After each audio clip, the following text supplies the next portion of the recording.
నువ్వు సంపాదించిన సంపాదన నీ కూతుర్ని సురక్షితంగా ఉంచుతుందని గ్యారంటీ ఉందా? ఈ రోజు మీరు సమయం ఇవ్వట్లేదు, మీరు ఇవ్వని సమయాన్ని ఇంకొకడు ఎవడో ఇస్తాడు. అరే ఇవాళ నా బర్త్డే, మా నాన్న గిఫ్ట్ ఇచ్చిండు కానీ కాసేపు కూడా నా పక్కన కూర్చొని మాట్లాడట్లేదు అంటే, మీ నాన్న మాట్లాడితే మాట్లాడింది, లేకపోతే లేదు, నువ్వు నా బండెక్కు, నేను సినిమాకి తీసుకపోతా, బిర్యానీ పెట్టిస్తా, ఈ రోజు మొత్తం నీతోనే గడుపుతా అంటాడు. అనగానే అమ్మా నాన్న కంటే మా అమ్మ నాన్నకు నా మీద ప్రేమే లేదు, వీడికి నా మీద ఎంత ప్రేమ ఉంది చూడు, ఆ తర్వాత ముక్కలు కోసి ఫ్రిడ్జ్ లో పెడతాడనే విషయం తెలియదు. అప్పుడు మాత్రం వాడు చూపించిన ప్రేమ మస్తు నచ్చుద్ది, నచ్చి వాడు ఎమ్మటి వెళ్ళిపోతుంది. కారణం ఏంటి అంటే అమ్మాయి గాని అబ్బాయి గాని ఒంటరితనం ఫీల్ అవ్వడం.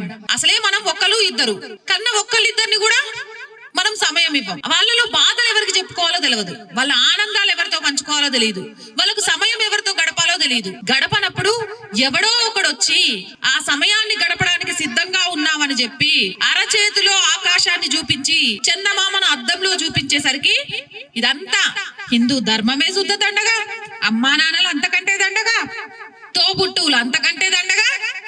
వీటన్నిటికంటే నేను ప్రేమించినోడు సూపర్, అలా మతం సూపర్.